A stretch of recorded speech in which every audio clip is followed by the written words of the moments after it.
वाल्यापासून ते IAS पर्यंत जे जे काय आहे ते स्पर्धा परीक्षा आहे.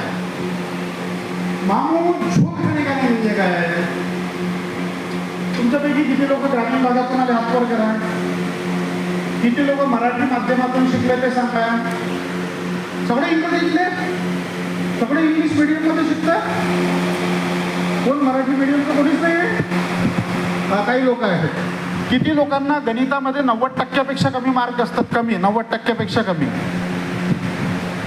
सगळे 90च्या वरचे गणितातले फारच हुशार आहे. मला तर स्वतःलाच लिहून घेता यायला लागला. एकंदरीत काय आहे म्हणण्याचं सार असं आहे की आपलं काहीही बॅकग्राऊंड असू द्या, आपलं कुठलंही माध्यम असू द्या, बरोबर, परंतु आपण स्वतःला कमी समजायचं याचाच अर्थ काय? मामू झोप खाणे. मामू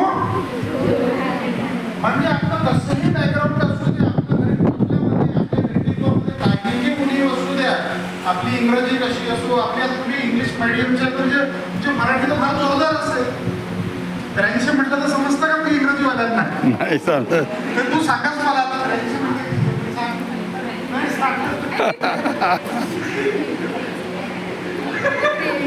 शेजारच्याने सांगितलं बरोबर आला होतं. अच्छा अच्छा अच्छा.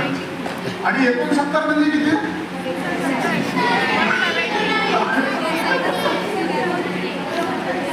हा 67 सांगा. हा ही सांगणार 67. स्पर्धा परीक्षा द्यायची ना तर मराठी विषय पण चांगला लागतो, बरोबर आहे ना?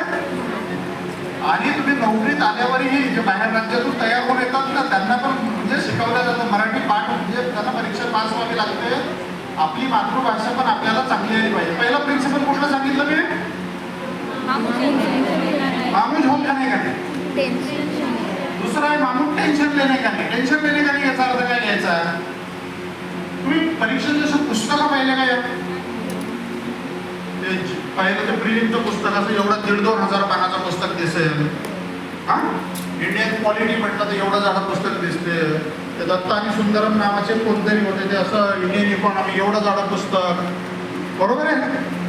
हे एवढं सगळं जाडे पुस्तक पाहिल्यावर आपल्याला प्रश्न पडतो की यार झेपल की नाही झेपल, आपल्याला ताण येते की नाही डोक्याला. म्हणून मामू टेन्शन लेणे का नाही. अख्ख्या दुनियेला करता येतं. दरवर्षी मुलं सिलेक्ट होतात, आपण काय होणार? आपण पण होणार, बरोबर आहे. तिसरा काय प्रिन्सिपल बोललो होतो मी?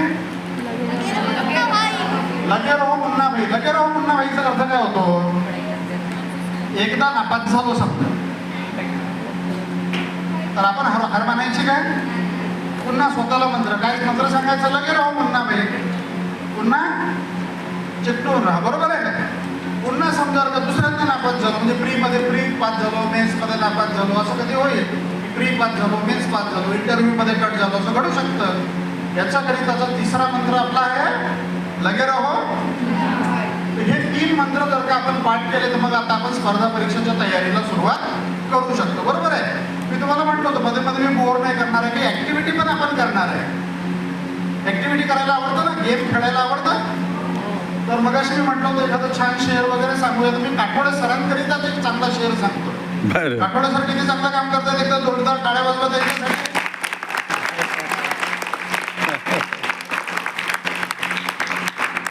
तर काठोडे सरांकरिता एक शेअर आपण म्हणूया. कुलूसो प्यार के मोती लुटा के चलता है.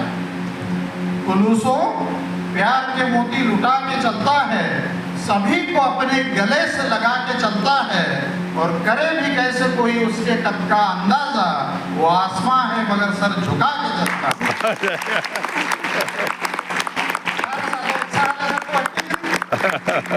असं जरा हसत राहिलं पाहिजे माणसानं. मला जरा 2 लोकांची अशी जोडी पाहिजे आहे. तुमच्यात तर सगळ्यात जास्त हसायला कोणाला येतं? नेहमी कोण हसत राहतं? चल का काशीवाद. नाही तुझी निवड. आणि तुमच्यापैकी बिलकुल न हसणारं कोण आहे? तू इकडे या. आपण हसण्याचं महत्व समजून घेऊ. हे काय आहे, तुम्ही जर का बरोबर असं जीवन पद्धती आत्मसात केली तर स्पर्धा परीक्षा अशीच पास होऊन जाते. हा, तू कोण आहे? तू इकडे. अरे असं कसं? हे बघ, इनिशिएटिव्ह घेतलं पाहिजे. जे लोक इनिशिएटिव्ह घेत नाही, जे लोक लिडरशिप स्वीकारत नाही, जे लोक स्टेजवर जाण्याची हिंमत दाखवत नाही, ते लोक कधीच स्पर्धा परीक्षा यशस्वी होत नाही. मग तुला काय व्हायचं आहे? अयशस्वी. अशा शाप लागून जाईल तुला, तू अधिकारी नव्हता. आता काय तुला हसायला येतं की नाही? तू बिलकुल हसायचं नाही, चेहरा असा मक्का ठेवायचा आणि तुला चालेल द्यायला हसून जातो. तू असं काहीतरी करते असली पाहिजे. तुम्ही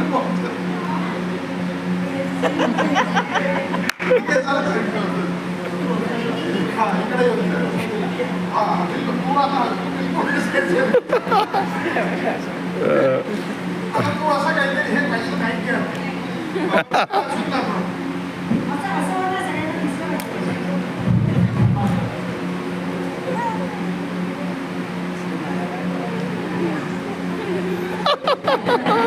तशीच असली ती जवळ.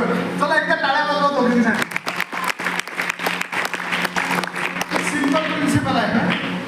तुम्हाला जर आयुष्यामध्ये यशस्वी व्हायचं आहे तर हसतमुख राहा. छोटे छोटे कारण शोधा, त्याच्यामध्ये हसण्याचं कारण शोधा. ठीक आहे. आता या एक्सरसाइजमध्ये काही नव्हतं, एक छोटासा मेसेज तुम्हाला द्यायचा होता. एक ना मी मंत्र सांगणार आहे. पुन्हा आपलं हे सगळं मंत्र पुराणच चालतं आपलं. ज्यांना लिहिता येते त्यांनी लिहून घ्या. त्याला पाठ करायचं आहे आपल्याला. घरी गेल्यावर पण म्हणायचं आहे, इथे पण म्हणायचं आहे, सुरुवातीला म्हणायचं आहे, शेवटी पण म्हणायचं आहे, घरी गेल्यावर दररोज म्हणायचं आहे. तो आधी पहिले मी साध्या ह्याच्यात सांगतो, मग त्याला आपण आपल्या जोशमध्ये स्फूर्तीमध्ये म्हणून आणि उभा राहून म्हणायचं आहे. तर ते असं 4 ओळीचा मंत्र तो आहे. लक्षण ओझल होणे पाये,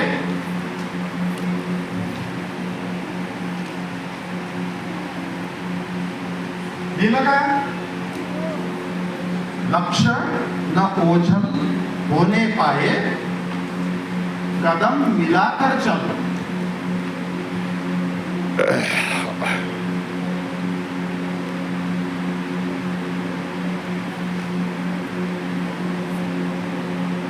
कदम मिलाकर चल.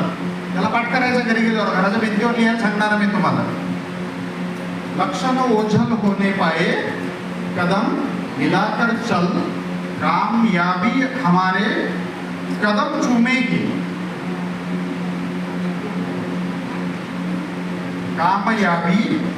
कामयाबी सक्सेस. कामयाबी हमारे कदम चूमेगी, आज नहीं तो कल. 4 ओळी झाल्या.